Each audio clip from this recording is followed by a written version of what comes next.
storage and government still indecisive over seafood import from Japan. And in world news, Zimbabwe braces for close election. These are the headlines for tonight. Good evening. You're now with me, Hendigui, and this is TVS Nightline.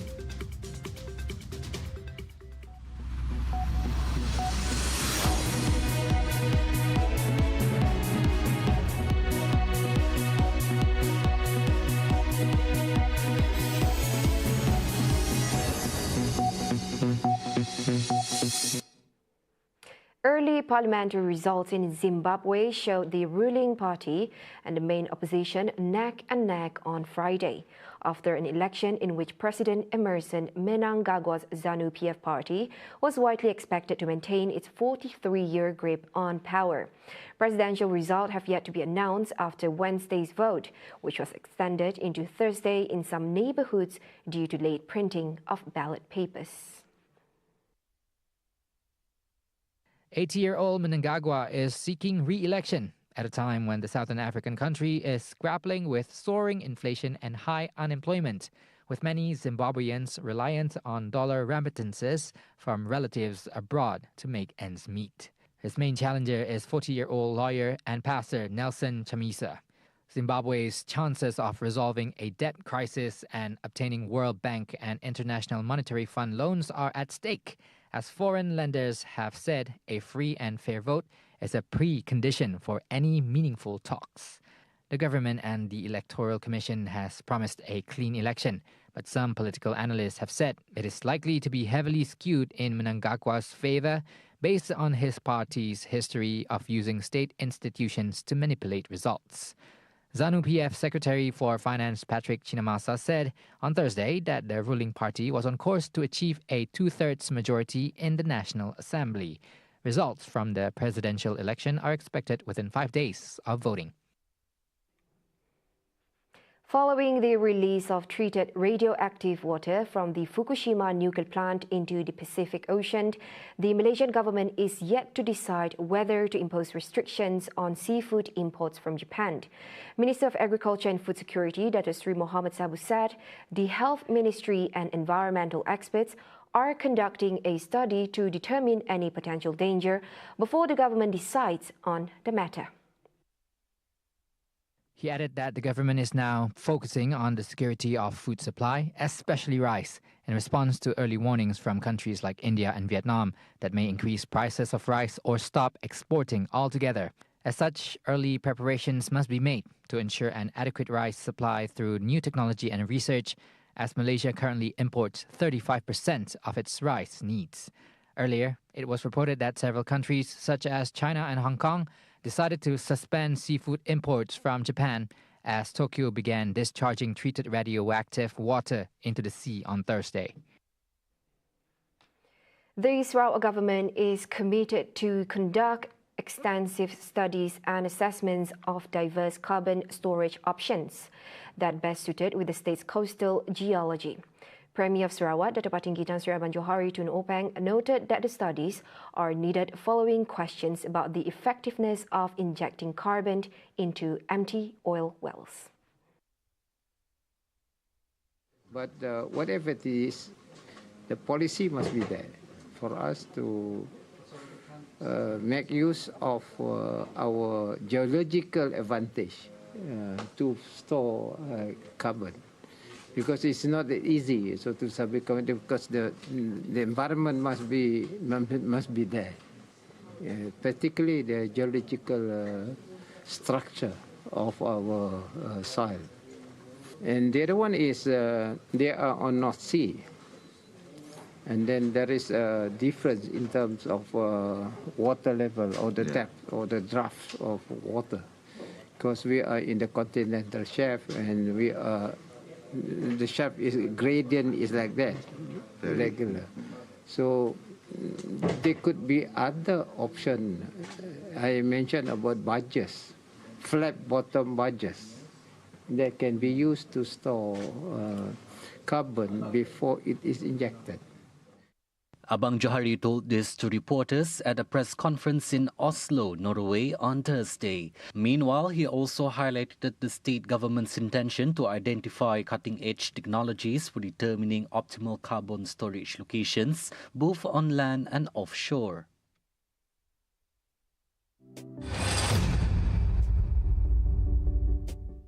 In another development, Premier of Sarawak, Datuk Patinggi Tan Sri Abang Johari Tun Openg, announced that the state's oil and gas company, Petroleum Sarawak Berhad Petros, will collaborate with carbon capture and storage CCS companies from Norway.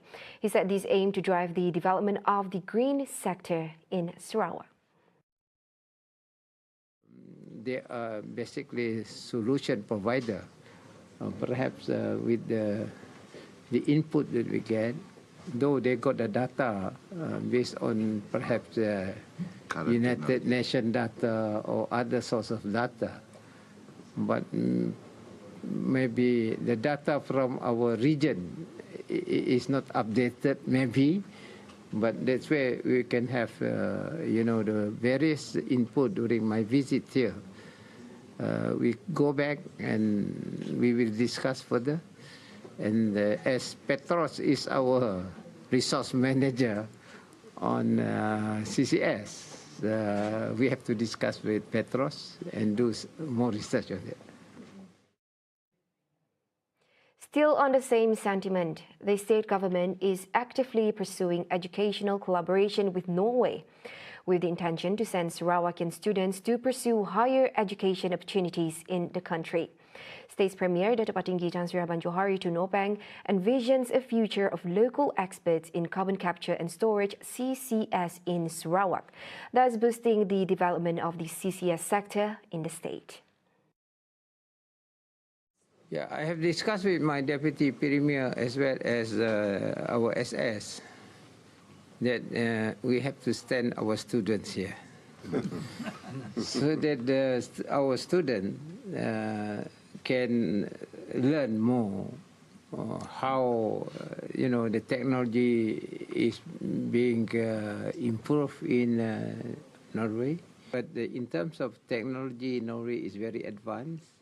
I was mentioning that we are developing country, they are developed country, and what we can do is to send our students here and let them study in the local universities. I'm sure Ambassador will recommend which university they should go in. At the same time, Abang Johari further emphasized the importance of English proficiency among the students sent to Norway and also highlighted the opportunity for them to learn the Norwegian language.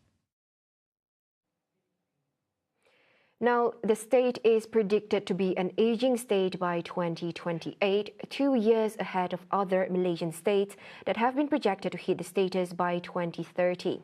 In light of this, the Minister of Women, Childhood and Community Wellbeing Development, KPWK, Datuk Sri Fatimah Abdullah said her ministry will launch a study in 2024 focused on preparing the state for an aging population.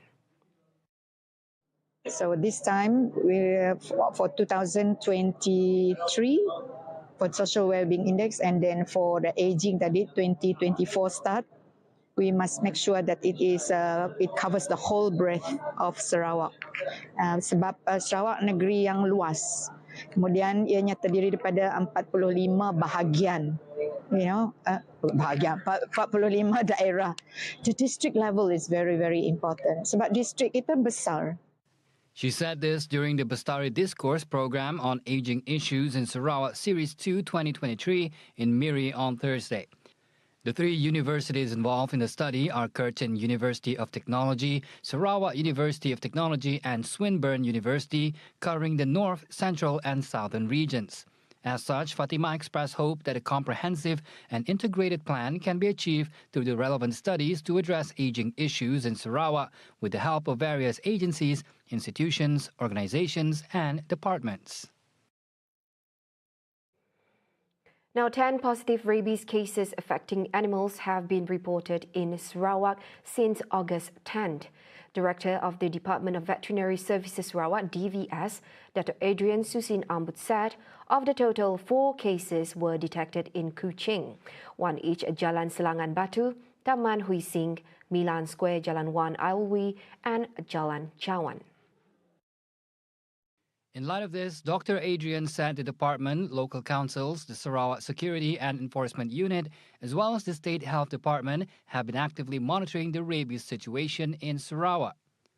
Meanwhile, TVS will organize anti-rabies vaccination programs at 3 locations, namely at the compound of Sepupok Public Hall, Nia in Miri on August 26 and 27 from 9 a.m. to 4 p.m., Song Public Stadium in Kapit on August 26 from 9 a.m. to 4 p.m., and at SJK Chonghua Sungai Tapang Hilir MJC on August 26 from 8 a.m. to 3 p.m. Earlier on August 15, the Minister of Food Industry, Commodity and Regional Development, Dato Sri Dr. Stephen Rundi Utom, announced that Sarawak is experiencing a spike in human and animal rabies cases, which resulted in 13 deaths out of the 15 cases reported this year. A total of 300 athletes from 11 countries will be competing in the Sarawak International Open 10-pin Bowling Championship 2023 from the 4th to 9th of September at Megaland Sarawak, Batu Kawah, Kuching. Deputy Minister for Youth, Sports and Entrepreneurial Development, Dato Gerard Rentap Jabu, said the participating countries are Poland, Singapore, Thailand, Chinese Taipei, the Philippines, Hong Kong, Indonesia, Vietnam, Brunei, Australia, and of course, Malaysia. I did PC for the tennis juga. This event will have more than about 300 bowlers, can we? More than 300. More than 300 bowlers will be participating, and that will cover the team, the managers and all that. So we are so looking for this kind of sport tourism event yang dapat meningkatkan kesan ekonomi kepada Sarawak. So this is more important for us. And there are so many events. Tadi we were in discussion dengan Cik Nasir dengan Tuan CEO kita. Everybody wants to come to Sarawak now, so we must be prepared for it. Dan untuk memberi exposure kepada atlet kita, we also need to have proper infrastructure and technical people that can help us to make sure these events are successful. He said this in a press conference at the Pandalela Rinong Aquatic Center in Petrajaya on Thursday. He added the closing ceremony on September 9th, dubbed the Bowling Prom Night, will feature a performance from a local band. The tournament, which runs for 6 days from September 4th to 9th, is divided into 4 categories: open, youth, as well as senior men and women, offering a prize pool worth 160,000 ringgit. The decaying body of a man was found afloat by the banks of Sebedel River, Batang Igan on Thursday, August 24th. Cebu Police Chief Assistant Commissioner of Police Zulkifli Suhaili in a statement said the man is believed to have been dead for more than a week. He remarked that the man is yet to be identified as no identification documents were found on the body. The case has been classified as sudden death, and Cebu Hospital is currently undertaking post-mortem procedures. Members of the public who might have lost a family member are urged to lodge a report immediately to the nearest police station or contact the investigative officer, Sergeant Surya Wasli, via the numbers shown on screen.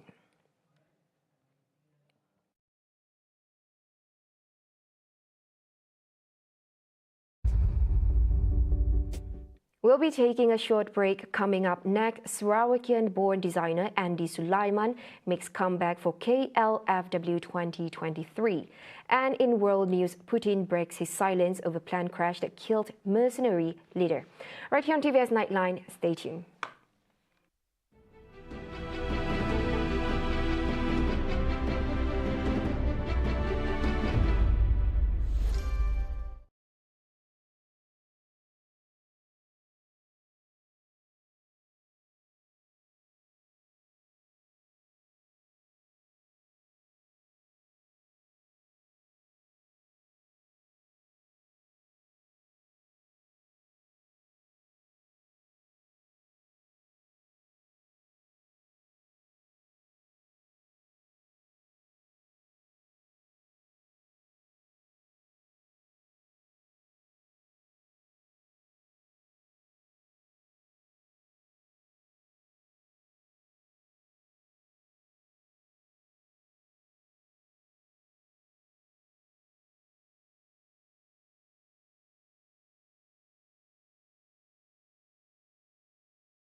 on to the next update. After a 2-year hiatus, Sarawakian-born Andy Sulaiman makes his comeback at the Kuala Lumpur Fashion Week KLFW 2023. A self-taught designer, Andy, who was initially in the film industry, shares what drives him, his anticipation for the annual fashion event this year. Saya mula-mula datang Kuala Lumpur 1988. My first job was buat filem pakaian. Then I diversified to fashion. I started MIFA in 1994. Then changed to KL Fashion Week, but I stopped for a while, and then now I'm back in KL Fashion Week. It's a bit of hard-nerving thing, It's very, very nervous, after a while, yeah. Thus, he advised youths who want to succeed in the fashion industry to be determined and to reach for the stars. If you want to do something, go for it. Follow your heart, You don't have to be nervous. You have to, when you're young, you just go for it, You try whatever you need to do, then you can find your path. But you must try that. The first step is very important. Kalau tak buat, you will never know what's happening. So the first step to you, the most important, and you just have to have confidence in yourself. The government will continue to find ways to ensure that the prices of goods in the country are at a level that does not burden the people. Prime Minister Dato Sri Anwar Ibrahim said these include increasing food production as well as the production of additional measures. Anwar said this when officiating the Mega at Tambun Rahmah sales at the Maidin Manjoy parking lot in Ipoh today. Anwar said efforts to keep rising prices in check so as not to burden the people were not easy. But as a responsible government, it will continue to look for solutions. He went on to explain that the types of issues faced by the government cited how India has raised taxes by 40% for the export of garlic and red onions just last week.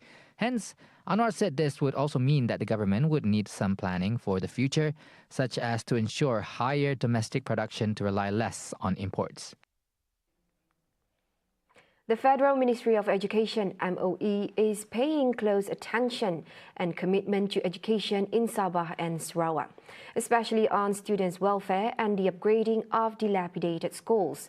Its Minister Fadlina Sidak said issues concerning undocumented children as well as other school-related issues will also be addressed.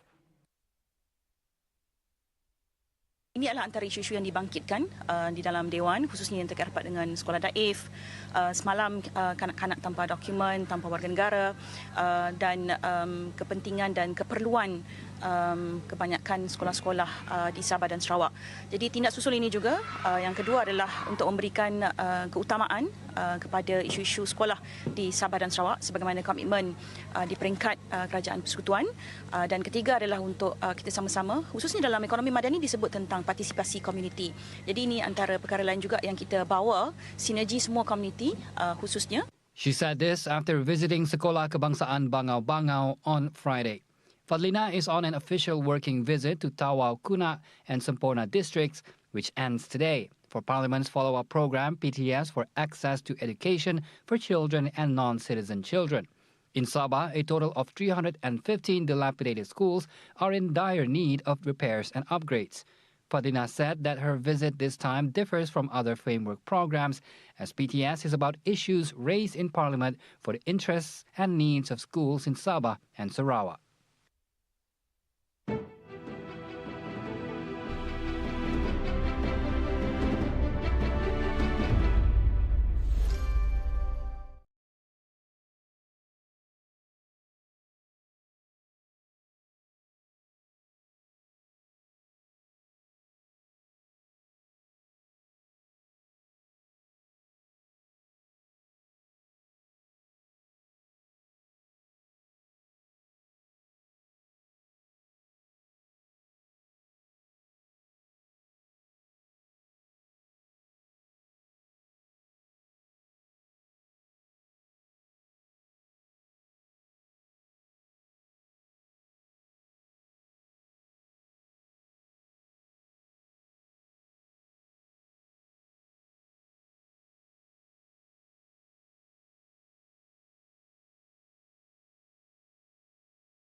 onto some global updates. After 2 months of silence, Russia's President Vladimir Putin finally speaks about the plane crash that killed mercenary leader Yevgeny Prigozhin and the rest of the unidentified crew. He gave his condolences to the families of the victims and recognized their contribution to the country's fight against the, quote, neo-Nazi regime in Ukraine. Авиационная катастрофа, то прежде всего хочу выразить слова искреннего соболезнования семьям всех погибших. Это всегда трагедия. И действительно, если там находились, вроде первичные данные говорят о том, что там находились и сотрудники компании «Вагнер», хотел бы отметить, что это люди, которые внесли существенный вклад в наше общее дело борьбы с неонацистским режимом в Украине. Мы об этом помним, знаем и не забудем. Prigozhin was the head of the Wagner mercenary group and declared himself the enemy of the army's top brass over the incompetent prosecution of Russia's special military operation in Ukraine. The crash was classified as a criminal case, and Putin said thorough investigations are being carried out. He added it will take some time for them to get solid results. Вчера только, насколько мне стало известно, вернулся из Африки. Встречался здесь с некоторыми официальными лицами. Но что точно совершенно, мне об этом докладывал сегодня с утра руководитель Следственного комитета. Они начали уже предварительное расследование этого происшествия, и оно будет проведено в полном объеме и доведено до конца. Здесь нет никаких сомнений. Посмотрим о том, что скажут следователи в ближайшее время. А сейчас проводятся экспертизы, и технические экспертизы, и генетические. На это нужно какое-то время. Earlier, Putin attended the BRICS summit virtually, while his foreign minister, Sergei Lavrov, attended it physically. Both did not reference the plane crash that killed all 10 people on board. The Pakistan Army rescued a total of 8 people from a cable car dangling above a ravine in northwest Pakistan. The military said in a statement that the operation to rescue the remaining 3 individuals trapped in the cable car is continuing. The Army has called off hours-long aerial operation late Tuesday due to low visibility and rough weather. However, the ground operation is still underway using alternative means. Local media said the ground operation involves a small cable sliding on a rope to rescue the remaining passengers. Footage from a distance showed a man, in a risky way, sliding on a rope and approaching the cable car. However, it was unclear if he was going to deliver food and water to the trapped passengers. Earlier, 2 children, one later transported to a hospital, were rescued in a helicopter sling operation using a ladder after more than 9 hours. Crowds gathered in the area cheered and clapped as the rescued children got off an army helicopter. Wrapping up the Nightline, the Costa Rican police intercepted a boat carrying more than 2 tons of cocaine along the country's southern Pacific coast. Its authorities said 3 people were detained in the operation, and they will be investigated for trafficking, manufacture, and possession of drugs. Se le interdicta en alta mar y es traído después de 200 millas que estaba ubicado este navío a la costa costarricense. Ahí son trasladados y identificados 2 toneladas, 200 kilos de cocaína. Están 3 personas detenidas, 2 de nacionalidad ecuatoriana, un ciudadano colombiano. A Coast Guard unit, along with the anti-drug police, detected and then intercepted the submersible vessel about 200 kilometers off the coast of the southwestern part of the Central American country. Zamora added that the drug shipment left Colombia for Costa Rica, possibly to be re-exported to Europe or the United States. La droga sale de territorio colombiano, venía hacia Costa Rica. Importante destacar que no iba para Norteamérica como era lo usual. El destino final era el Pacífico Central costarricense. Ahí tenemos dos hipótesis de investigación. Una es que viniera para ser utilizada. Recordemos que hay grupos que están utilizando Costa Rica como plataforma de reexportación y sobre todo de envío de droga a Europa. See the world closer with TVS as we bring you the latest news updates both locally and internationally. For more headlines anytime, anywhere, just head on to our official website at tvstv.my or follow us on our social media platforms. And that's all the time for TVS Nightline. I'm Handy Gui. Thank you for watching and have a good night.